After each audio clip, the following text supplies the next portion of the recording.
Hello and welcome to Kitchen Counter Crafts. If you like this video, would you please like, comment, share, and subscribe. Today I'm going to bring you the TWSBI Classic, and just a quick story behind this pen. We've had this, I don't know, for a very long time, over 6 years, maybe, yeah, about 6-ish years. And it's gotten lost twice, and this last time it was lost for like 3 years. So what happened is it didn't actually get lost. It got placed back into the box and put away amongst the other kind of empty pen boxes that myself and my husband have. And I was going through and looking for something else and happened to find this, and I know I have not done a video on this, and I was quite bummed because I wanted to do that and also to just try this out for you. So the TWSBI Classic is not really widely available anymore. However, TWSBI has come out with a new pen. The new one is called the Precision and is about $80 at the time of filming this video. However, the TWSBI Classic is around $50, so a lot less than the newer Precision that is out. This pen in this color, which is like burgundy, is not available anymore. However, you still can find the TWSBI Classic. I think Jet Pens has a few left, and others have it in the very pretty sapphire blue. So just a couple things about this.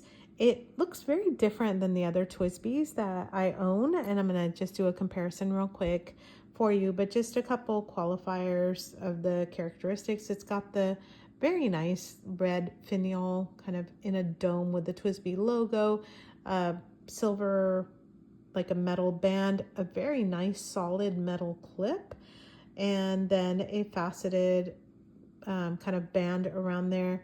The piston is metal as well, and when you open it, you have a small little ink window and then the nib, so not anything that exciting to look at. I'm going to grab something real quick. Okay, so I'm grabbing my TWSBI Diamond 580 ALR, and this one is supposed to kind of match, or I guess be its own competitor, and kind of similar to the 580s. And you can see that it's just a little bit skinnier than the 580. You can't really tell. It is just a tad bit shorter as well. Let me go ahead and do some of those measurements for you. So the 580 is right at 5.5 inches. Let's zoom in, shall we? And then this one comes in at 5 and just a little shy of the 5.5 mark. The regular TWSBI Eco is quite a bit larger, and in fact is kind of similar to the 580. So those are you can kind of see them as I start lining them up, what they look like here. And this is the TWSBI VAC, which is the largest one. So hopefully you can kind of see the difference there. Slight, not that large of a difference, but still you can kind of tell. And when you uncap it, it's right at the 5-inch mark. The Eco, larger, 580, similar if not the same to Eco, and the VAC, still larger. So there they are uncapped. If you look at the nibs, let me show you if I can get them all in my hands here. Okay, so you can start to see kind of a huge difference between the VAC and the other pens there.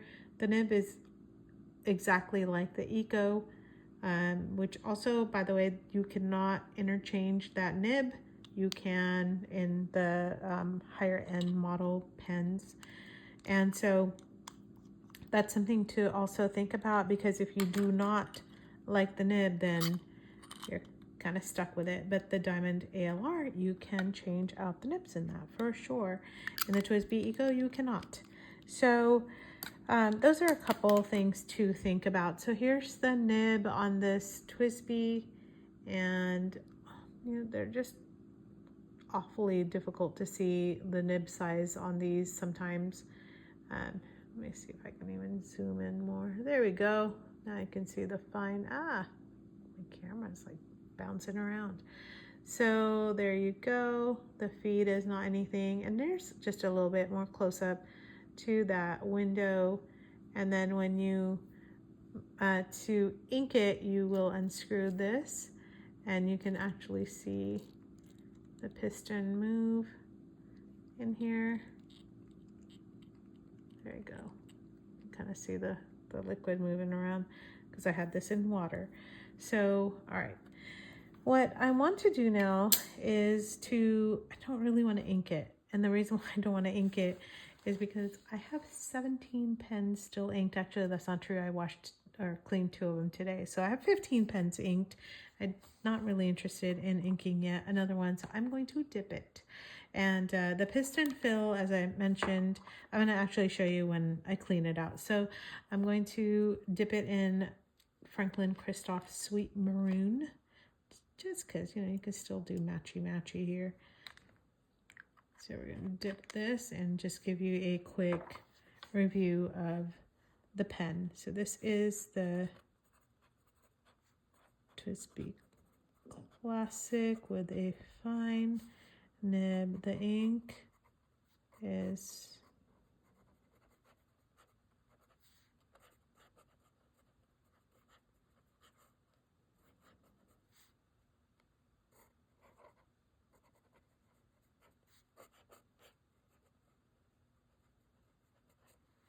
oh.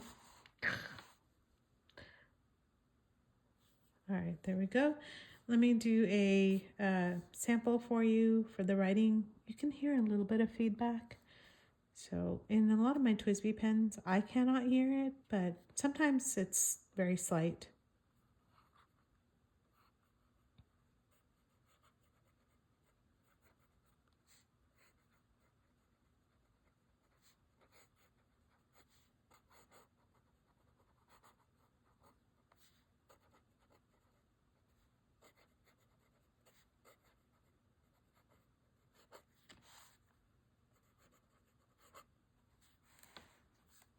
All right, so it looks like a pretty good, I mean, Japanese fine nib.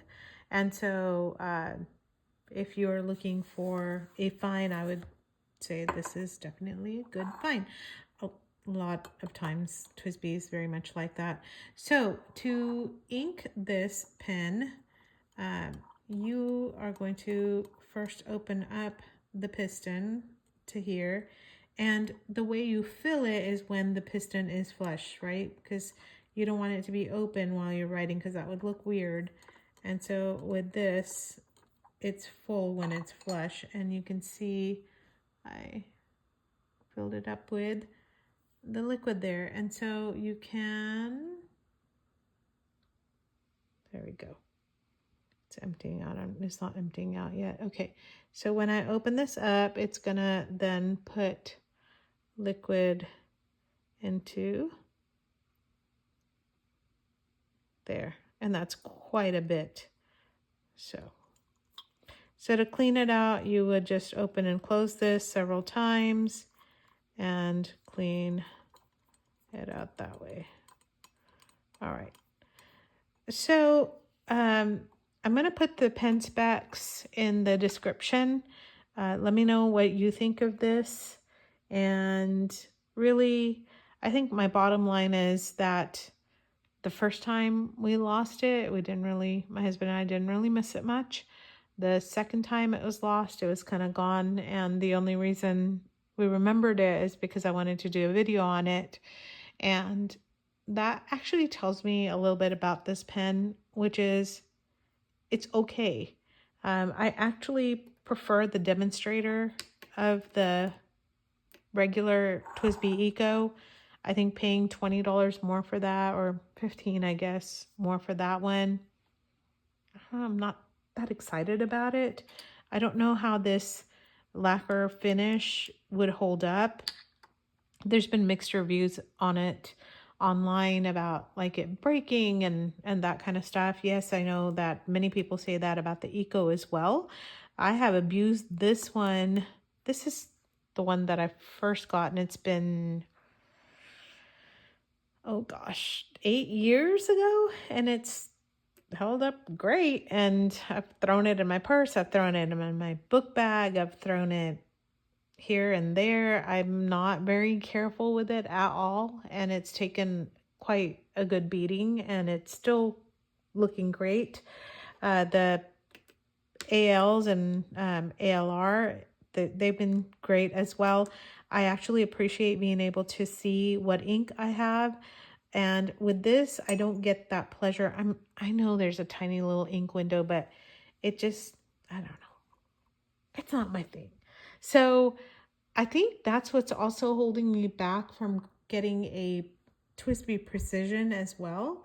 I was really thinking about like, oh, a new TWSBI, do I want to get this, or what do I want to do? And I'm just going to tell you, I'm just not that thrilled about it, because I have a feeling it's going to be just like this. And really, I don't really want to buy pens to store them in the closet. I love using my pens. I love writing with my pens. They're meant to be written and used. And when you can go without missing a pen for several years, I kind of question why I have it.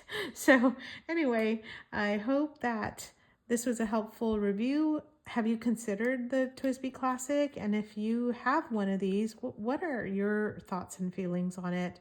And maybe they're completely different. I'd be open to exploring this more, and maybe I just need to write with it for a couple of months to kind of really get the feel for it. I don't know. So I would just love to hear what your thoughts are. And until the next video, bye.